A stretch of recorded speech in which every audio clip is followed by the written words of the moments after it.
اعوذ باللہ من الشیطان الرجیم بسم اللہ الرحمن الرحیم۔ ترمذی شریف میں نبی پاک صلی اللہ علیہ وسلم کا پاک ارشاد ہے، سارعوا بالاعمال سبعا، کہ 7 چیزوں سے پہلے اعمال میں جلدی کرو، دوڑ لگاؤ، ہمت سے کام لو۔ خدا نخواستہ ان 7 میں سے کوئی چیز آ جائے، نمودار ہو جائے، ظاہر ہو جائے، اور پھر ہمارے پاس اعمال کرنے کی فرصت باقی نہ رہے۔ ان میں سے سب سے پہلی چیز جس کا نبی پاک صلی اللہ علیہ وسلم نے ذکر فرمایا، غنن متغین، کہ اعمال میں جلدی کرو، کہیں ایسا نہ ہو کہ ایسی مالداری آ جائے جو انسان کو تکبر میں مبتلا کر دے، فخر اور غرور میں مبتلا کر دے۔ بسا اوقات عام حالات میں انسان نیک اعمال کرتا رہتا ہے، مالداری خوشحالی آتی ہے تو انسان کے ذہن میں، سوچ میں بگاڑ پیدا ہو جاتا ہے۔ تو خدا نخواستہ ایسا وقت آ جائے، پھر انسان کی سوچ میں، مزاج میں بگاڑ آ جائے، اس سے پہلے اعمال میں کوشش کرنی چاہیے۔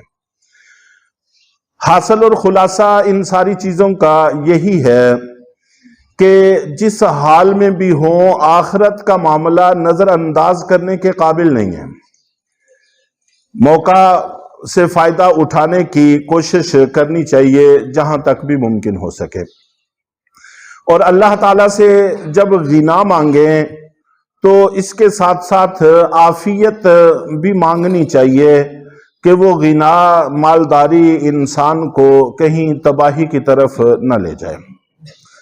اور دوسری بات آپ نے ارشاد فرمائی، فقراً منسیاً، کہ خدا نخواستہ ایسا فقر، ایسی غربت، ایسی تنگ حالی آ جائے جو انسان کو سب کچھ بھلا کے رکھ دے۔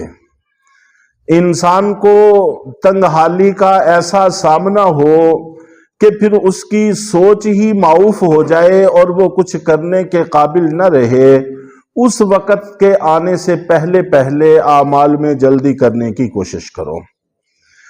اور تیسری بات آپ نے ارشاد فرمائی، مرضاً مفسداً، کہ خدا نخواستہ ایسی بیماری آ جائے جو فساد برپا کر دے۔ بسا اوقات ایسی بیماریاں، چھوٹی موٹی امراض آتی رہتی ہیں، اللہ تعالیٰ صحت اور عافیت سبھی کو عطا فرمائے، لیکن بسا اوقات ایسی بیماریاں آ جاتی ہیں جو انسان کے سارے معاملات کو بگاڑ کر رکھ دیتی ہیں اور فساد برپا کر دیتی ہیں۔ ایسا مرض آنے سے پہلے اعمال میں کوشش کر لینی چاہیے۔ اور چوتھی بات آپ نے ارشاد فرمائی، حراماً مفنداً، کہ ایسا بڑھاپا آ جائے جو عقل میں فتور پیدا کر دے۔ بڑھاپا ویسے ہی ضعف ہے، کمزوری ہے۔ انسان جوانی میں جو کام کر سکتا ہے، بڑھاپے میں وہ اعمال نہیں کر سکتا۔ پھر ایسا بڑھاپا جو سخت ہو اور زیادہ ہو اور انسان کی عقل ہی اس سے متاثر ہو جائے، پھر انسان کچھ کرنے کے قابل نہ رہے، اس سے پہلے اعمال میں جلدی کرنی چاہیے۔ اور 5ویں چیز نبی پاک صلی اللہ علیہ وسلم نے فرمائی، موت، جو فیصلہ ہی کر دے۔ ظاہر ہے موت کے آنے سے اعمال کا سلسلہ ہی منقطع ہو جاتا ہے، پھر اعمال کا جہان ہی ختم ہو جاتا ہے۔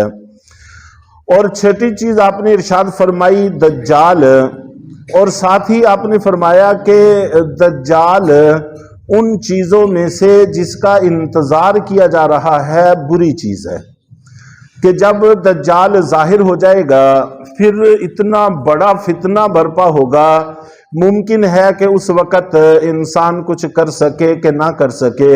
اس وقت کے آنے سے پہلے اعمال میں جلدی کرنی چاہیے۔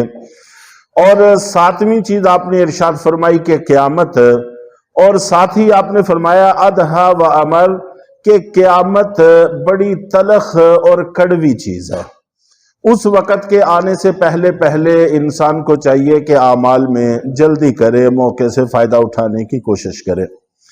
اسی طرح ایک اور موقع پر ترمذی ہی میں نبی پاک صلی اللہ علیہ وسلم نے ارشاد فرمایا کہ 5 چیزوں سے پہلے غنیمت جانو۔ اپنی جوانی کو غنیمت جانو بڑھاپے سے پہلے، کہ جوانی میں انسان کو فائدہ اٹھا لینا چاہیے، آخرت کا فائدہ۔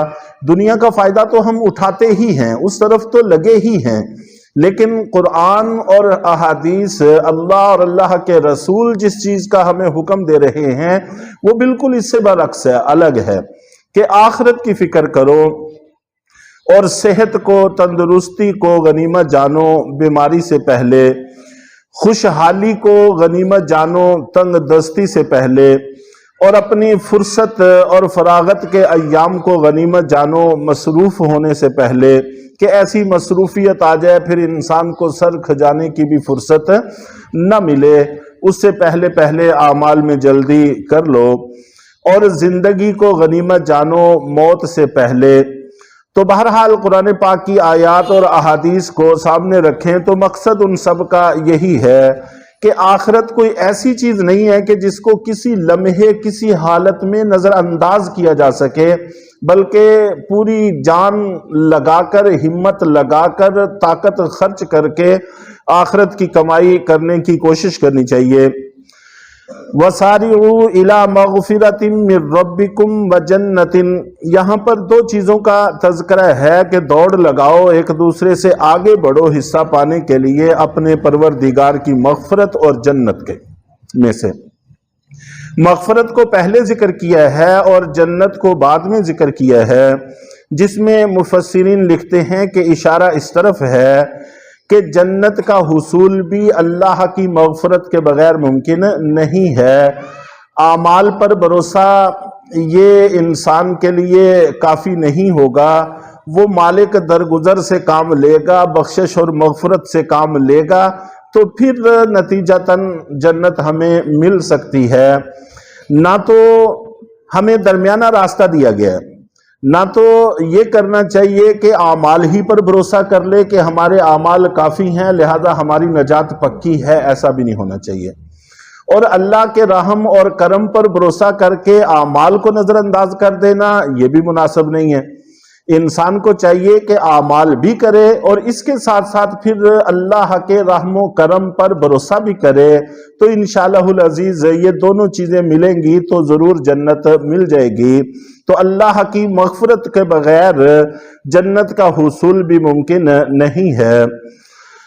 اور جنت جس کی چوڑائی 7 آسمان اور زمین سے زیادہ ہے اور یہ چیزیں اس کے اندر سما سکتی ہیں، تو اس پر بسا اوقات اعتراض بھی کیا جاتا ہے کہ وہ جنت کہاں ہے؟ 7 آسمان زمین یہ کل کائنات ہے، تو جب اس سے بھی زیادہ چوڑی ہے جنت تو وہ کہاں ہے؟ تو اللہ کے نبی صلی اللہ علیہ وسلم نے اور صحابہ کرام نے یہ بات سمجھائی ہے کہ وہ کہاں ہے۔ چنانچہ پوچھا گیا آپ سے تو یہی بتایا گیا کہ جس وقت دن آتا ہے تو رات کہاں چلی جاتی ہے؟ رات ہوتی ہے، پھر دن آتا ہے تو رات کہاں چلی جاتی ہے؟ اور پھر اسی طرح جب دن جاتا ہے رات آتی ہے تو دن کہاں چلا جاتا ہے؟